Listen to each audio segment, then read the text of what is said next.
I'm all for Christmas. It's a magical time full of kisses.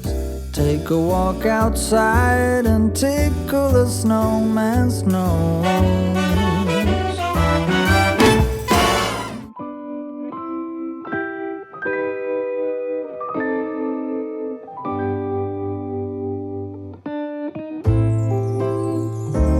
What a feeling, now it's time for Christmas. And Christmas is Good morning, happy peoples. Hope your day is going awesome. It's an awesome day because we are packaging up. So we had all these really fancy, like a buffalo plaid mailers. The problem is we didn't realize that we would sell so many things. Now down to, like, we have some that we can still pack, but we're down to some priority mail boxes. So apologize if you're getting a priority mail box. My wife wanted to have the prettiest stuff possible, but you guys blew us away with how many orders. Like, didn't even have enough tape. I'm out of tape. I can't even box these because I have no tape. Gotta go to the store, gotta get some tape, and we're gonna do our best to get these out because I know some of you order this for Christmas, and I don't want to affect your Christmas, but huge apologies because you're probably going to get this after Christmas, but maybe you can watch Vlogmas again and feel like it's Christmas. National orders are going out first, and then all the domestic hopefully will go out today. Let's see if I can get tape. I need to run, I need to go, this is go time. I don't want to cost someone their Christmas.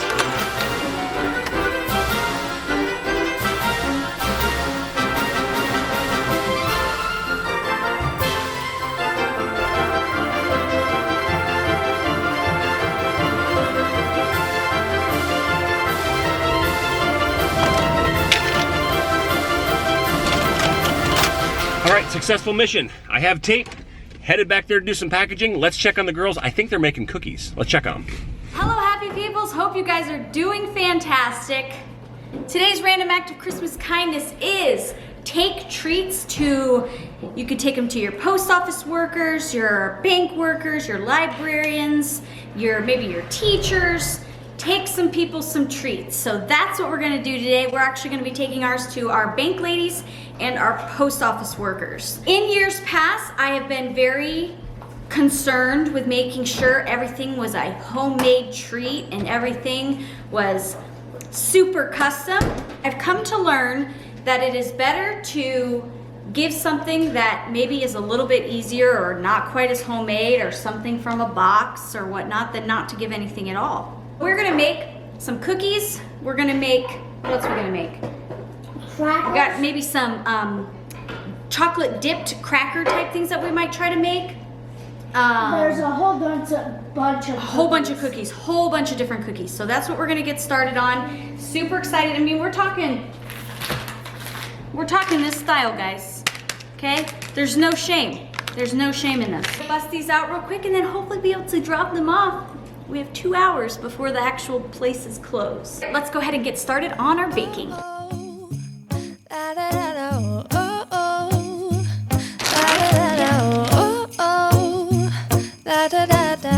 Making our Christmas memories. I've been working so much lately, I can barely find the time to sleep. Yeah, I spend my time running around, keeping people pleased. But this is my favorite holiday. It's a chance to start over new. Cause I missed you, so I'm letting go of everything but you. These are the good times with you. Baby, this year it's just gonna be you and me. Hang by the fire and chill. Isn't this how it's supposed to be? Making our Christmas memories. Oh, and I've been longing to hold you close. Forget about everyone else. Isn't this how it's supposed to be? Making our Christmas memories. Oh, oh, la da da da, oh, oh, oh, la da da da, oh, oh, la da da da. Making our Christmas memories. I've been wrapping presents for you. I've been hanging marbles in the tree. And I've lit my house with Christmas lights. So you should come back home to me.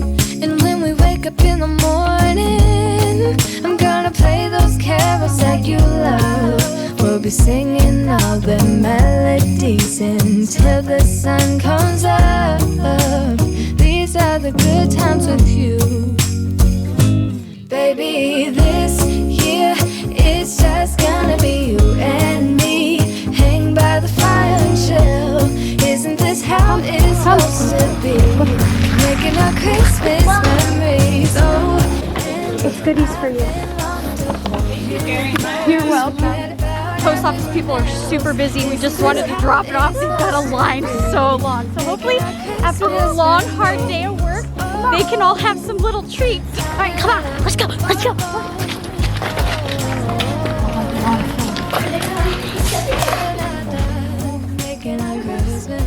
I'm bearing goodies. Deja vu. Yeah, it's like we've done this before. Merry Christmas.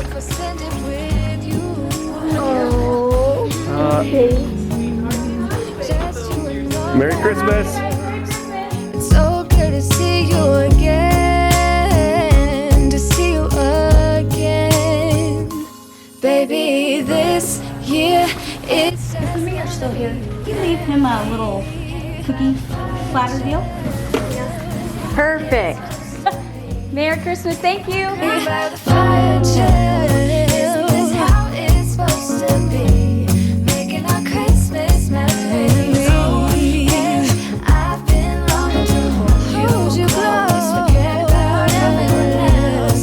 Isn't this how it's supposed to be? Making our Alrighty, we are Christmas turning and burning up memories. here. We are getting down to the final ones. Happy people, Here. they're coming to you. They're coming to ya. Evelyn's pulling some of the hoodies. We ran out of table space. Trying to get these all packaged up. Sent to you guys. We are so excited and like, we're trying to hurry and get them in the mail. So we sent out our first big batch today to the mailbox, and then this one will go out tomorrow morning. We're really shooting for tomorrow to be able to get them all in the mail to you guys. That is the goal. All right, we made it back, and they had a good time dropping off all the goodies, all the treats, all the good things, but I don't know if you just saw the weather here in a few days is calling for somewhere 31, 32 below, somewhere around that range, which means it's going to be 35 to possibly 40 below here at our house, because we're kind of in a low spot. We get a little colder. About maybe some tips of living here in a cold climate, or some things to look for. I know I've talked a lot, but I just want to show you things. So real quick, here's just a few tips on living in a cold climate I think you should probably consider. First one is, make sure you just have a good positive outlook on it. Sometimes we look at cold like, it's just horrible, it's the end of the world, but even though it's cold, it is beautiful, and you can still do a lot of fun things outside, guys. So just remember that it's about your mindset and how you look at it. And as cold as it is, you can always go and maybe warm up by the fire, or cozy up in a blanket. And so it's a lot of just your mindset on it. Clothes. Make sure you have warm clothes. I'm a big fan of Carhartts, Kevin Carhartts, and even multiple layers of Carhartts. Great. Bunny boots. Definitely a plus to stay warm. These are not fashionable things, but fashion comes second to being able to be warm. Your car, make sure your car is winterized. How do you know if your car is winterized? Here's how you know. See this right here? Got a nice little plug hanging out the car. If your car is not winterized, I would recommend going to Alaska Chevron. They've always done a great job for us. But also they'll set your antifreeze in your car to -60 is how we do it here in North Pole. Some places aren't as cold. We go -60 because it gets -60 here, believe it or not, or it can be. So having those two things done are super important. If your car is garaged, you come in and out of the garage, and if you don't have a full tank, that difference that's not full in your tank actually will get frost built up on it. Over time, you can get water in your fuel tank that will freeze when it gets really cold. So every now and then, just drop some heat in there if your car stays in the garage where you're getting those crazy temperature swings. Weather gear, we normally try to keep in the back of the car when it's 20 below or colder.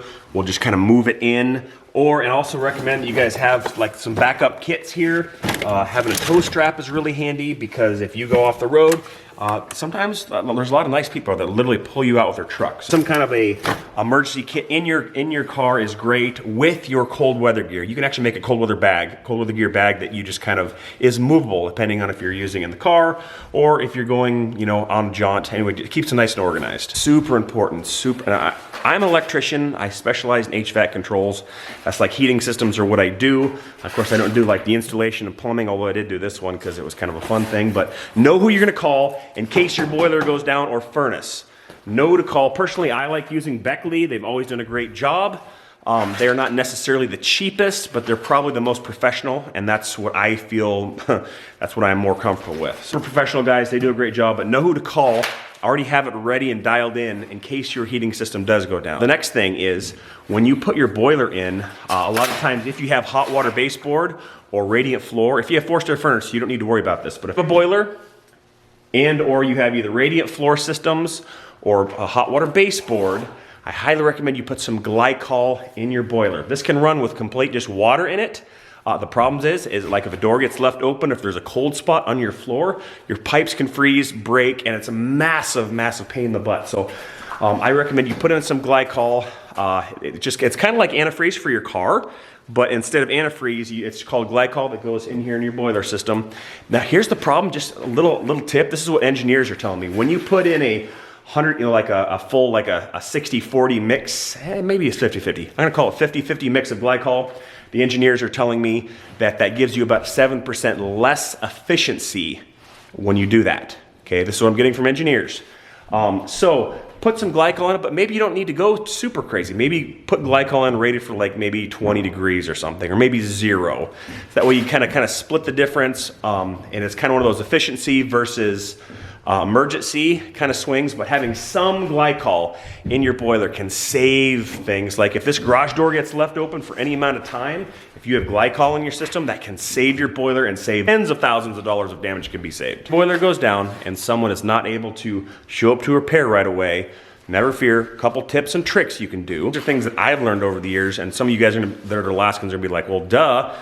And some of you guys might be like, oh yeah, that's a good idea. If your boiler though does go down, here's some really cheap backup heat. Electric heaters. Now, I highly recommend the metal ones. Don't get the plastic. Electrician by trade, so I don't like to have this less chance of this catching on fire if you're running it for extended periods of time.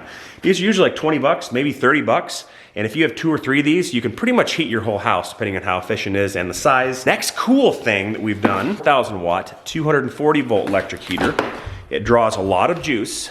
You put the same cord, have an electrician put it on, that will run your dryer.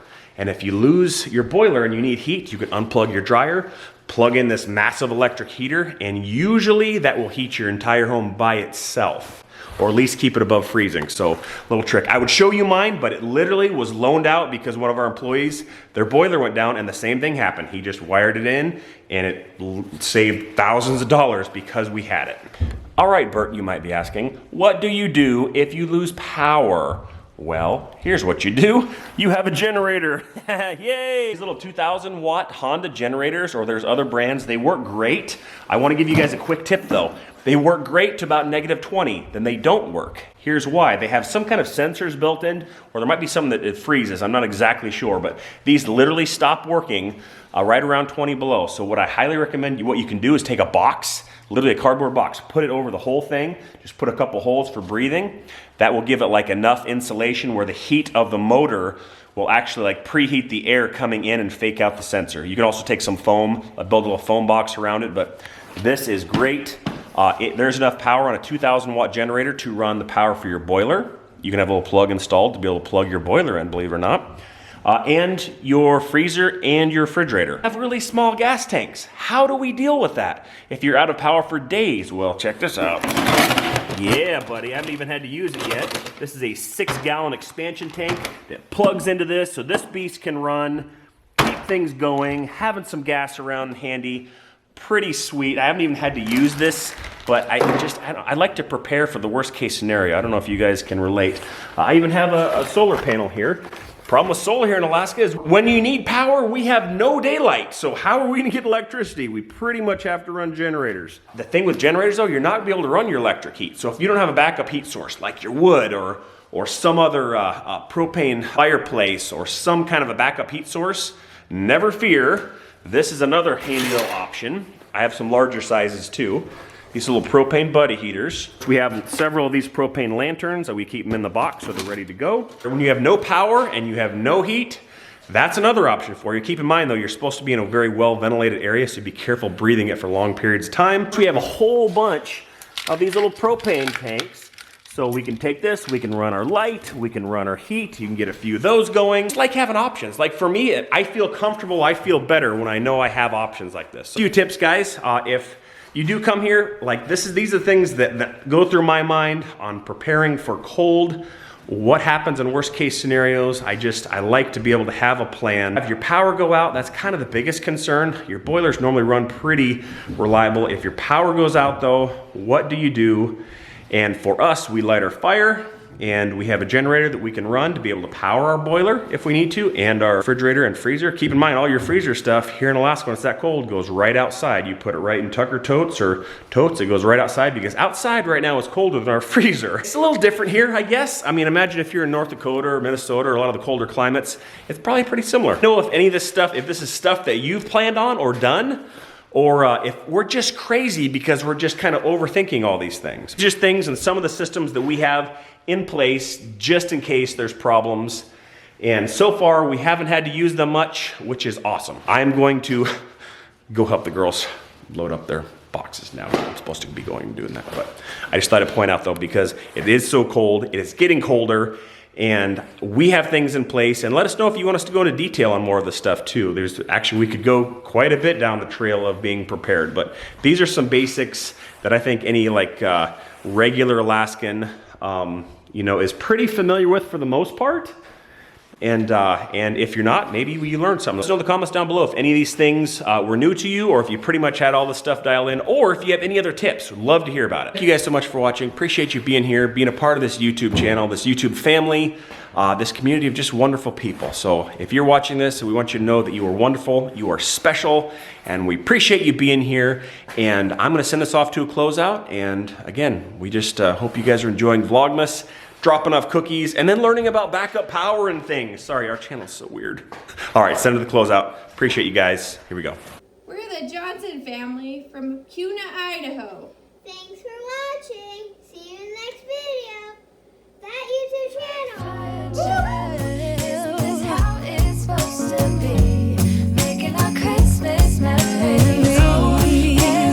I've been longing to hold you close. Forget about everyone else. Isn't this how it's supposed to be? Making our Christmas memories.